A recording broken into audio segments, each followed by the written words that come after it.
Hey, it's Trevor Grant from Revenue Hub. Today we have three guests joining us. Two of those are our regular guests from berner+becker, Veit and Till. Our third guest is Vassilis, who is CEO of Juyo Analytics. In today's video, we discuss the topic of forward-looking data. We touch on what is forward-looking data and how far forward are we looking? Is forward-looking data the holy grail or just a shiny new distraction? What are some of the forward-looking data sets? And what can I actually do with some of this data? I hope the discussion is of interest, and please feel free to comment below. We're always interested in your thoughts and views. Finally, as always, if you're keen to hear more from thought leaders in the hotel and travel sector, please subscribe to the channel. Click that bell so you know when we have new content. And if you like what we're doing, please give a thumbs up. It really helps the channel. Anyway, hope you enjoy it. Roll the intro.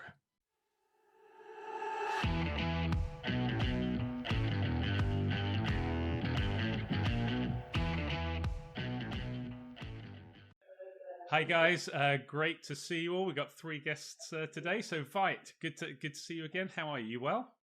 Very good. Thanks, Trevor. Excellent. Hi, everyone. Till, good to see you again. Thanks for joining us. You well? Yeah, very well. Welcome, everyone. Perfect. And Vassilis, you haven't joined us before. We've done a few of these with Veit and Till previously. So thanks for coming on board. How are things with you guys? Thank you for having me. Very well. Jolly good. Jolly good. Okay, let's kick off, I guess, if we do a quick sort of introduction. If we go sort of Veit, Till, and then Vassilis, that would be great. So Veit, over to you. Yeah, I think pretty much everyone here on the Revenue Hub has heard my voice in the past. So my name is Veit, working for berner+becker Revenue Management as Director of Operations and Development, taking care of internal processes, but also trying to spread the word around the topic of revenue management and how it's going to evolve. So I think we've got a really nice topic today. Let's crack on. Absolutely. And Till, over to you. Great. Also with berner+becker Revenue Management, my name is Till. I'm a senior revenue manager in the organization and also responsible for employee development, so bringing new employees up to speed and developing them and excellent revenue managers. And so I'm really looking forward to this discussion today on forward-looking data. Perfect. And last but by no means least, Vassilis, over to you. Yeah, and I'm Vassilis. I'm the founder and head of product at Juyo Analytics, which is a business intelligence application software for anything that has to do with commercial performance for hotels. Perfect. Brilliant. Thank you all for the introductions. Let's kick off. So as Till mentioned, our discussion today is around forward-looking data. The new phrase that seems to be on all the articles and everything that you read and hear. And we're going to dig into this a little bit through this conversation. But to kick it off, let's first ask the question, what is forward-looking data? Vassilis, I guess, as you guys are coming from this analytics perspective, maybe I can pass that over to you and you can give us your take on it. Sure. I'd say very simplistically, it's everything that's us from tomorrow, or maybe even tonight. But I think you can sort of break it down into two categories, right? One is any internal data that you have looking for the future, which is relatively simple to gather, perhaps. And then you have where the hype is all about is everything that is external data that is forward-looking, sort of looking into the future. So I think these are the two types. No, that makes sense. Okay, which leads us into, I guess, the question that I pose as the moderator, which is, okay, is forward-looking data, is it the holy grail for hotels? Is it a shiny new distraction because we know how industries love something new, or is it an additional layer? So who wants to take this on first? I think that's a very differentiated question, right? If I could only answer that question with a proper answer, that would be great. But I think I can't. However, I think what we've seen in the past now, and I'm also talking pre-corona, we've seen that trend emerging, obviously, from a pure revenue management perspective, trying to find different layers of data that, together with that whole focus of a future revenue manager, of being more strategic and being more aware of also what is happening around the hotel and around different pieces of market information. So as I said, we've seen that trend emerging, and I think it's something that only got fostered over that period of Corona now, and will obviously be accelerating even more as we step out of hopefully that crisis. And I think I don't want to call it Holy Grail, because we also have to make sure that we are differentiating the noise from what is actually actionable at the end of the day. But I think it's simply a very, very important layer to add onto whatever we have seen in terms of historical data, plus also from what we know that is happening in our hotel directly. So we just gotta open our eyes basically and have a more well-rounded understanding of what is actually happening, and forward-looking data, especially whenever it comes to anything future related, and seeing maybe also the recovery of different markets coming in, and how web searches are evolving is certainly going to be something that is extremely valuable to any one of us. That makes sense. So we're going to touch into some of the data sources and data points in a moment. But anyone else got a broad answer to the broad question? Well, the broadest answer I could give to you is, if you leverage it right, it can be a very helpful tool. Mm-hmm. As with any other thing that industries are embracing to move forward, this is one piece of data, as Veit already said, that could give you a bit of a clearer picture on the future. While prior to Corona, we had a tremendously long period of constant growth, where I felt that it wasn't still easy to predict the future, but you had lots and lots of data points that you could pull from historical data to make assumptions on the future. Mm-hmm. But now with Corona in place, you really need to shift your view back from this old data, which in many cases is quite obsolete, to forward-looking data, in a sense that you now need to see, okay, where's my pickup happening in the future? Which other data sources can I pull in? And Veit already mentioned a bit like website traffic, and I think we will cover some other parts later in the discussions as well, to make okay-ish assumptions for the future. And I'm saying okay-ish because right now we are still in a very volatile situation. So that's why forward-looking data could also help you to identify, okay, where is pickup really happening? Where is something going on that might be of importance to me? That makes sense. Vassilis, anything to add into that? Yeah, no, I also agree with what you guys are saying. Definitely not the Holy Grail. And actually, I don't think there is one piece of data that is the Holy Grail. But as everything, it's usually a good cocktail is made with a few ingredients, all in their right sort of, mix or quantity, so to speak. Yeah. And one of these new ingredients is also forward-looking data. I think that's the first one. So to be used with moderation sometimes, to be used more some other times. And I think the other thing also with Veit touched upon, actionability. That is really, really key. What are the data pieces? What am I doing with it? No, that makes good sense. And one of the things, I think you mentioned it earlier, Vassilis, when you spoke about forward-looking data, and you said, well, forward-looking could be this evening, it could be next week, it could be next month. Is there a general, when people use the term forward-looking data, is there a period in mind that people generally talk about? Are they really thinking tonight, tomorrow, this week, or are they tending to look further out in the months ahead, or is it literally just anything that isn't at this current moment in time? I think it depends a little bit what kind of organization you're into and where you sit. If you're a big chain, probably forward-looking data, you're interested a couple of months down the road. if you're a hotel owner, forward-looking data for you is, say, 1 year from now, or maybe even 1.5 years from now.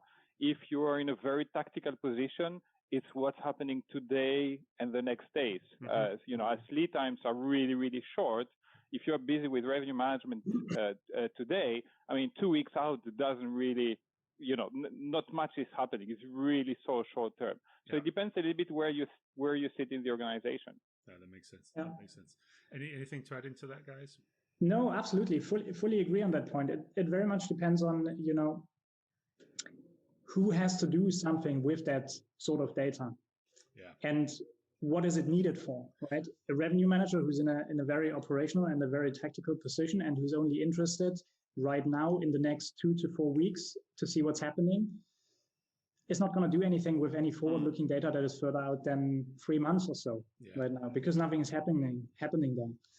Whereas others who are more into that strategic positioning would rather be looking into, okay, can I find some sort of trends that forward-looking data can give me, where I can say, okay, I can see my, I don't know, website traffic or my web searches or arrival searches for the Easter period in 2021.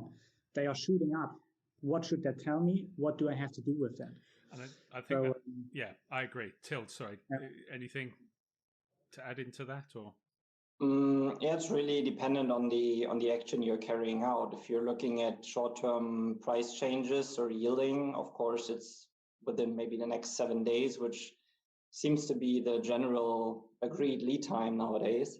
But if you're looking more like forecasting 6 months out, you will definitely look into maybe if you're on an island, flight data for those 6 months out and try to find any upcoming peak periods for the next year. And same would go for budgets, because we're also in budget season at the moment, at least for some hotels still.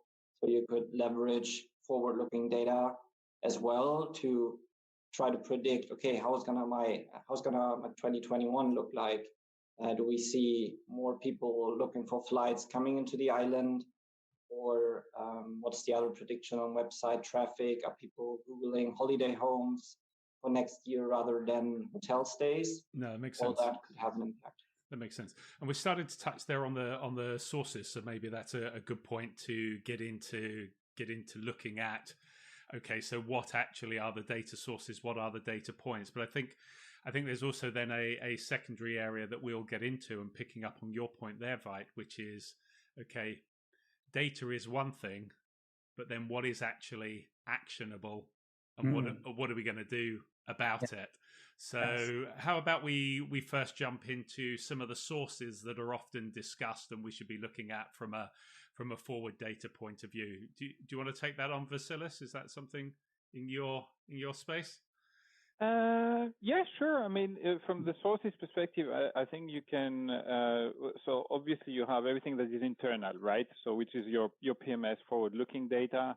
Then let's say that's what you have in your drawer, right? It's just really close to you. You can understand it. It's very easy to grasp. Then if you go a little bit forward, you have everything that's sort of ComSet data, which is sort of in your area. And we have many companies that are busy in that part now, some more granular, some less granular, that have this sort of forward-looking data, which is good. Then I would say above that, there is forward-looking data that is actual bookings.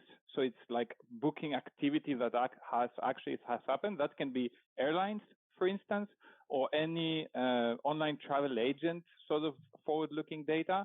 And then you have the sort of top layer, which is more around searches, more around booking intent, which is starting to be a little bit more fuzzy, let's say. So you could say, here's the sort of 4 categories. I don't know if there's 4 of them. I just made it up, but here's the 4 that I can think about now. It sounded very convincing. I was there. I'd got it. But I think maybe just to add on that, in my opinion, it's anything that has to do with data that can draw a picture of the mobility and where people would go, basically, and what they are searching for. And what they're looking for, and maybe what they are also dreaming for. So just maybe to pick up on that point of, looking at airline data, the same could be said about train data. Yeah? Is there any density of more trains coming into a certain train station at a certain point in time, which is maybe relevant for a hotel that is closely located to a main station of a city, whatever. Something like this. And it's simply about, you want to get that bigger picture of what is happening. And I feel that's has all to do with, how people draw the picture of their mobility. So it comes into intent in a sense. There's an indication and an intent that something is going to be happening as compared to what you already have on the books that is going to be happening in the future. Is that right, Yeah. Till? Do you have any? Yeah, it's a bit like with people in a group. We always talk about stakeholders in, let's say, a project or something similar. And here, I guess, forward-looking data means a bit the same. You want to have a look at everything that could potentially impact your business in the future. And we talked about flight data. Another example that just popped into my head is, for example, weather forecasts, especially on resort locations or airports where you have a lot of layover business. If you have a big storm coming in, that could mean that the airline operation is deceased and you get a lot of rooms for overnight stays because people can't fly out and they need to be placed somewhere. So that could mean you need to increase rates to basically reflect that higher demand. All that plays a role, and everything that's basically making an impact on your business. So I guess, as you say, then back to the points that you guys have mentioned. I mean, you're talking, weather, so that could affect demand, flights, and I want to come back to that one. Trains, I guess car hire as well. If there's a pickup, I suppose, in car hire in your destination, then maybe there's a reason why that is happening. Are they the core? That's showing an intent, and then, as you say, searches for your destination. I guess searches around the length of stay that people might be looking, whether it's a 2-3 day or a week. I mean, is that all that sort of layer of information coming in? Is that the key points? Yeah, I think so. Especially on the searches, I think, it's super interesting to see where those searches are coming from, for which kind of arrival dates, for which kind of lengths of stay, which kind of area maybe in a city or maybe in a certain destination is requested, what the feeder markets are in general, maybe what the feeder cities are as well. And obviously around all those points, like if you have tools that can help with, compiling that data, and the good thing is obviously always Google Trends on that end. Right. I think then it becomes a question at the next step to say, okay, how much does this really affect me? Does it tell me anything, right? Or is it only distracting me from something else? Yeah, and I think that's the point I wanted to just bring in, and you maybe use flights as an example. Whenever we're reading articles that then we look to publish on Revenue Hub, and we try and reflect what the current trends are or direction of travel, flights is often one that is picked up. And sometimes I look at it and I think, okay, so if I know that there are more flights coming into Munich Airport or Heathrow Airport or whatever, what does that actually tell me? What can I actually do with it? And is it relevant, or is it just, picking up on your point, is it just another layer of data that I've got to think I should be doing something about? But actually, can I really effectively do anything with it? Who wants to pick up that?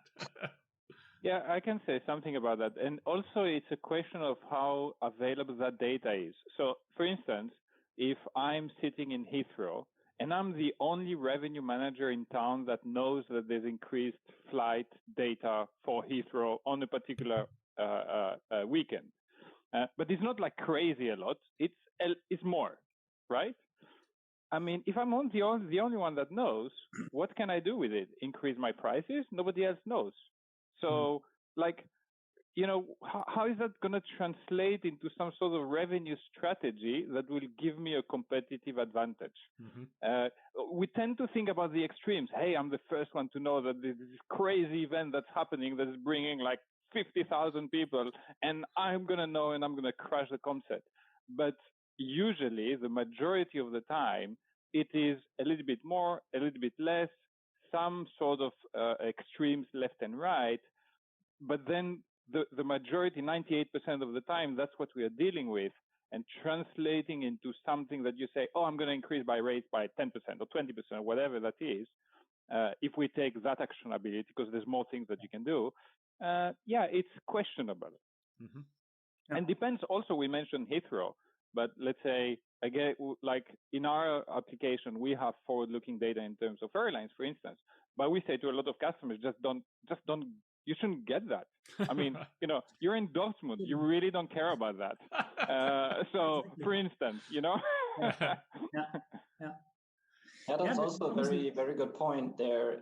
You also need to know how you work with the data. As Vassilis just pointed out, if you're sitting in Heathrow and you have a lot of competition, and let's say on a normal weekend, you sell 50% of your inventory, you know that you will never be full, even if flights increase by a couple of percentage points. Should you really raise rates or should you stay competitive? Mm-hmm. Because if nobody's following you, basically it could even mean that you're staying with a half empty hotel or less occupancy than you would have been before, because your comp set stayed low, you increased the rates and just went in totally wrong direction. Yeah, you're making a very good point, Till, because it's all about how you're going to interpret that data indeed. Yeah, and you need to be sort of, you know, strategic enough and conscious of that interpretation of, hey, what does that mean now? True. But what we take away from that discussion is basically it's all so much dependent on also our competitive landscape, right? Because if we are the only ones knowing about something in the future to happen, or there's an indicator of something could happen in the future, but no one else knows, we're simply bound to, you know, what the rest of the market is maybe doing. Yeah, it's game theory. We cannot make advantage of it, right? And really, what is the likelihood of one revenue manager in one hotel knowing one thing that all the others don't? Very low. But you know, but it could make a difference. Yeah. I'm moving now from this flight example back to the one that I gave in terms of weather forecast. I'm responsible for one property that sits in a ski resort, and there it makes a difference how the skiing conditions are. Yeah. So you look at the weather forecast, and you can definitely tell how the next or even the weekend after is going to play out.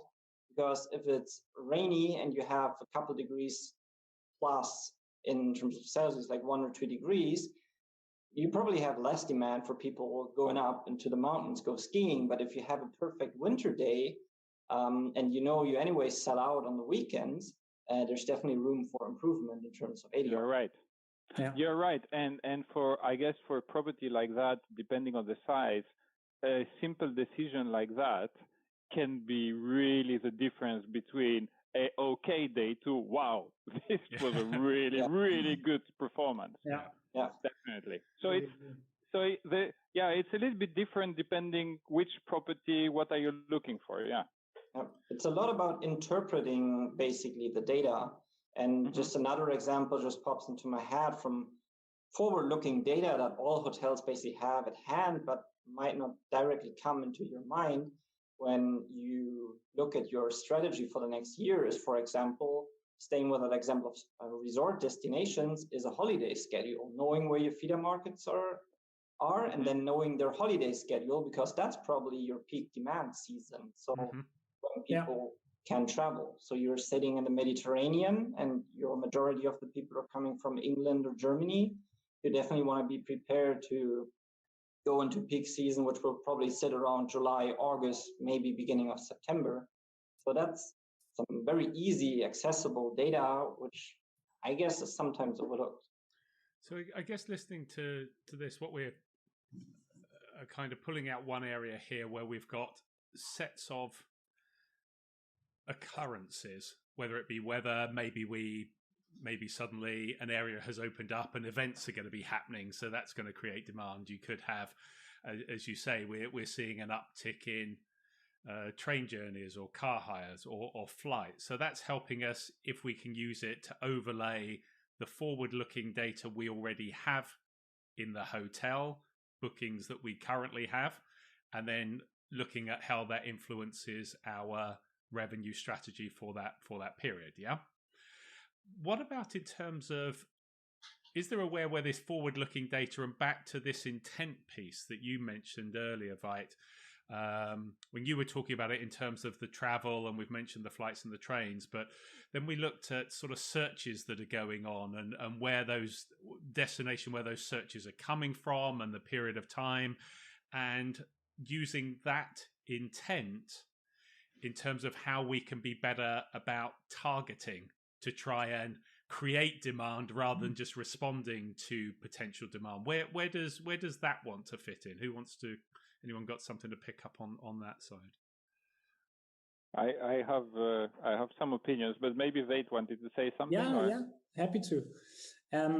I think especially when it comes to that piece of web searches and website traffic for specific dates, you want to get to know more about it, right? Where are those people coming from? And I think if we're just combining a little bit of what we have usually done in the past with what this forward-looking data could tell us, I'm picking up again on that example of, let's say, a feeder market analysis. Historically, we've only looked at feeder markets as a review of what has been there in the past, right? So we know roughly, okay, it's going to probably look the same in the year to come or in the months to come. And we can tailor make our marketing campaigns or ad campaigns around that and jump onto those markets where we historically know that they have a relevance for us. But what if we have that insight basically from forward-looking data based on feeder markets and based on feeder cities, based on feeder regions, right? We could be much more detailed and we could be much more granular going in and spend our marketing money wisely in, helping, let's say, trough periods out, because we know exactly, okay, in that period of time, we might be seeing a lot of business because of those searches rising up from the Austrian market or whatever. Mm-hmm. And we would increase our spend maybe on marketing campaigns for the Austrian market, because we simply know that this is a fact, right? And it's not just an illusion or something that we believe from what has happened in the past. Yeah. So there's things we can make use of there. It really helps you to discover a shift in customer demand. So you're not putting more money into maybe a market that is contracting, but you definitely want to bet on that winning horse that's going to drive future business into your property. Yeah, that makes sense. I guess that would really help if you have forward-looking data that supports your analysis on where do my potential future guests are coming from, and then going into more granular data or more detailed data in terms of, okay, these people are coming to my website, and what are they doing on my website? Are they actually looking for stay dates? Do I understand why they maybe haven't completed the booking? Because that's also another layer of data that has not been so widely available in the past, to really understand why does a customer not make a purchase on the hotel's website. I guess that's something that lots of e-commerce businesses do in normal retail, where they do all these A/B testing, etc. Is that blue buy now button better than the red one, or vice versa? Is that hotel companies, I guess, are not really leveraging that. Yeah, that makes sense. Yeah, that is true. And then you one thing you can look at is hotel websites, in how many languages they are translated. Mm-hmm. So you can have, let's say, a website that is, let's say, in English, German, and French, but actually it's the Spanish that have an interest for the destination. Well, if you know that, then you better translate your website into Spanish, perhaps. That would help in terms of conversion. But I think that, like, also to your point, Veit, is that there is a wealth of data already that's sitting in the hotel in terms of feeder markets, for instance. So chances are that there is underutilized information there also that you can learn and that you can target your customers.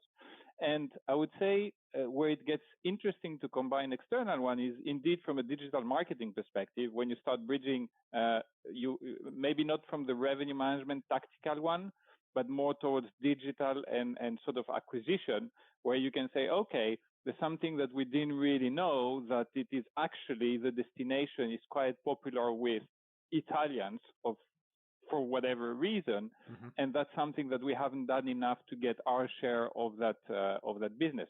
But I would say that is more the way you need to look at it, probably, and I don't know if you guys agree, is a little bit more strategic. Like, it's not that Italians are searching maybe for the 15th of June and Spanish are searching for the 17th. Yes, maybe it's because there's a bank holiday change and they're on holidays, but that is things that you already probably know. So I think it's coming back a little bit to that initial question, like, is it the Holy Grail? No, but it's quite interesting and complementary. Yeah. Anything to add to that? No, I agree. And one of the things we've often spoken about on previous recordings that we've done is comp set, and I guess we are, and I'd never like to assume, but I guess we're assuming that when we're looking at this forward-looking data and we're talking about the fact that, I might not be the only revenue manager or GM that's picked up on this happening, that also looking at our comp set and what is going on in addition to that layer of forward-looking data that we have, I guess if we are sitting there and we've picked up on something and we're developing a strategy, then am I right to think if you're going and looking at your comp set and seeing if they're adjusting their pricing for that particular period? I mean, is that a piece of forward-looking data that adds into this or not? It depends a bit, but I love this point because I leveraged it quite a lot in the past.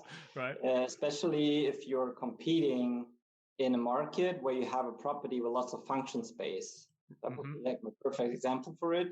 And you have a couple of other competitors in the city, but only a handful that can, let's say, accommodate groups of the same size.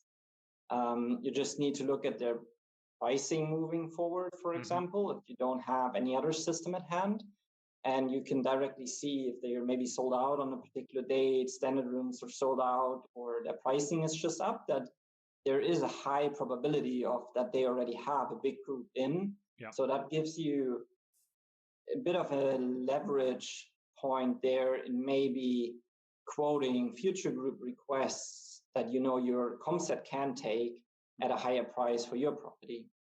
And you then have hopefully higher chances to converting it.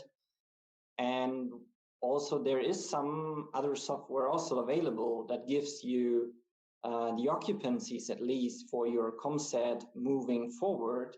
Not sure if that's already available per segment, but at least as a whole. So you can also make better predictions about the future because you can see how at least your comset is filling up in certain periods. Yeah. And then you can take that data and interpret it in a way that, for example, you still have a lot of space, but your comset is already fully booked. Does that mean I need to lower my rates now because I don't get any pickup and at the end of the day I'm not reaching full occupancy? Or is it that one particular business week that always turns out super strong at the end of the day and my comset just sold it too cheap, they're running full, and now I can increase my rates even further because I'm, let's say, the only one left in the market to accommodate the remaining demand. Yeah, that makes sense. I mean, if you can see your competition's booked up with groups, then anyone that wants to stay in the hotel, they've already booked out. So there's an opportunity for you, isn't there? Yeah. So you can get that sort of extra layer of confidence of saying, hey, I want to be a little bit bold here, but I can now take a calculated risk. Like I can be bold, but I know that the data suggests that I might be successful. So there you can go with more confidence in there. Yeah. No, that makes sense. Yeah, I like that calculated risk because that's actually what we want to do is base it on numbers and not just gut feeling. Everything's calculated. But again, I mean, you also just got to make sure you're monitoring that specific decision that you took and the outcome that it has very constantly, because it might also be the case that one of their room types on a given day in the comset for some specific hotel was simply sold out. Yeah. higher room type was shown, you think, oh my God, they have increased rates. I can follow them. The next day, you're not checking on it. They probably have loaded some inventory on the lower end room types again, and then you're sitting there being priced out of the market. Could also happen. So that's it's the famous revenue management quote that says, "You're as stupid as your stupidest Comsted hotel," or is there something like that? You know, it's true. It's true. You need to really pay attention to that. Yeah, the revenue manager in a holiday, he forgot to change the rates, and you're like, "Oh my God, what's happening in that hotel?" True. But that's why it's so important to not just look at your competition and monitor and copy whatever they are doing, is to really take it as one piece of the puzzle and bake it into your strategy moving forward. Yeah. I just want to pick up on that last sort of 3-4 minutes of conversation, because we framed it within this discussion of forward-looking data because there's this big thing about forward-looking data because historical data isn't relevant at this current time. But that last 3-4 minutes is everything that we would be doing anyway, isn't it? Or should be doing anyway, looking forward and looking at our comp centers. I mean, that's nothing radically new, but we're kind of talking about it as if it's not something that is done as a standard operation. I think this is just partially true, because of course these are like these typical revenue management points in terms of monitoring what our comset is doing in terms of pricing, availability, our on the book situation, that has already been there. I would say. Also, people have had business on the books moving forward, so this is nothing brand new. I think what is really important is to understand that there are many more layers of data nowadays available that you can take on top of it for some kind of, let's say, cross-dimensional analysis to enhance your decision-making process. Yeah, I think that was the point I was leading to. So thanks for picking that up. But you know, these are practices we do, and sometimes we do them monotonously is the wrong word, but kind of routine without actually overlaying maybe some additional information to decide, do we need to change that strategy? Is something influencing that? What do I do different with it? So rather than it just being a routine task, here's another layer to actually help you refine the strategy and maybe reinforce it, make that calculated decision you mentioned before, Vassilis. Yeah, exactly. And where I like this discussion going, it's because it's really also, we talked a lot about interpreting the results, having the necessary know-how about how to look at that, and not just blindly sort of look, the graph looks like this, so let's just go all the way into to do whatever we can to capture the demand. No, it's interpretation, nuance, and getting that layer of confidence to sort of let's say action it. So that's what I like most about it. Makes sense. Any a couple of other follow-up questions I've got here, but anything else to add or follow into that before I ask something else? Veit, you got anything? No, you good? Well, it's what I said in the beginning. It's about differentiating between the noise and the actionability. Yeah. I think this is what it's all about. We have that awareness of that this data, this kind of set of data is available. There's various layers. We just have to make use of it in a sensible way, basically. One of the things I just wanted to then touch on and kind of move us along is, these last 9 months have been particularly hard. People have lost jobs. Hotels are much tighter in terms of budgets.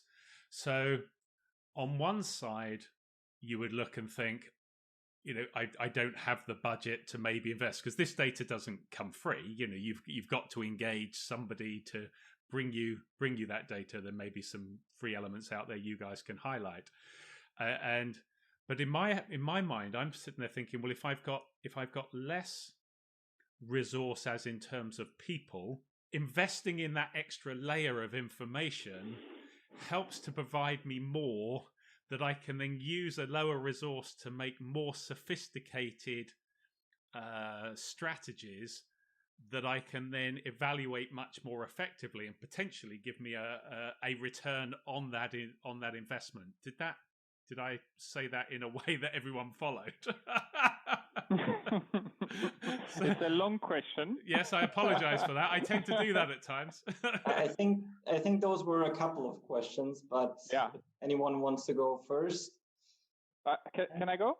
Yeah, go for it. So I think when times are good, what you're trying to do is that, let's say, you can really optimize on the small bits. It's like, okay, we're like running at 95, 98% occupancy. You're trying to get this extra rate. You're trying to optimize on acquisition costs. You try to squeeze optimization left and right.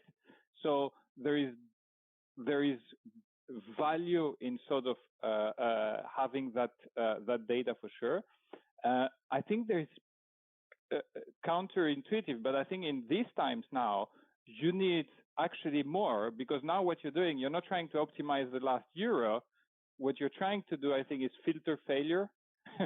So it's make sure that you don't do mistakes or miss things that you wouldn't have seen, because these can actually cost you a lot.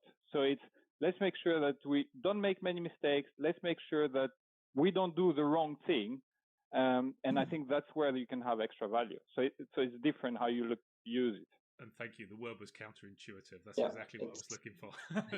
It's really not like in times of high demand, you're presented plenty of opportunities to optimize and gain extra revenues. But these opportunities in such times of crisis are very, very scarce. So you need to make sure that you're equipped to capture every opportunity that is on your way moving forward, and that you really make the most out of those days that still present opportunities. But on the other hand, also you want to know, when does the business come back? Yeah. And that might be in your pickup data at some point, where you see, as we heard it earlier, maybe Easter period next year is already showing signs of relief, or maybe next summer is picking up already. But what you don't see in your normal on the books data is all that opportunity in the next year maybe that has not materialized because your rates are too high, people are dropping out of the booking process at a certain stage because maybe your booking engine is not working properly, or your prices are too high, you're being too restrictive. So I think it's very well invested money, although I do understand the difficult situation of many hoteliers nowadays. But I would say it's you're leaving more money on the table than you would spend on such a forward-looking data solution. I think in the current context, maybe as a summary of what you two guys have been saying, but it is about trend and opportunity spotting.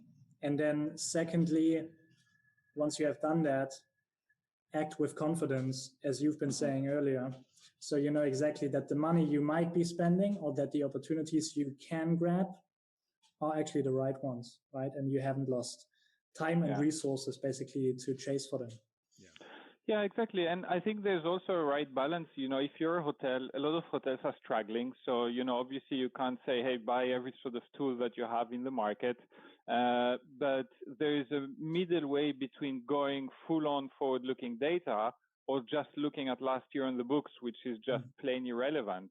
There's probably a middle way into already turning your own forward-looking data or your recently booking pace data in such a way that you already get an information about the future.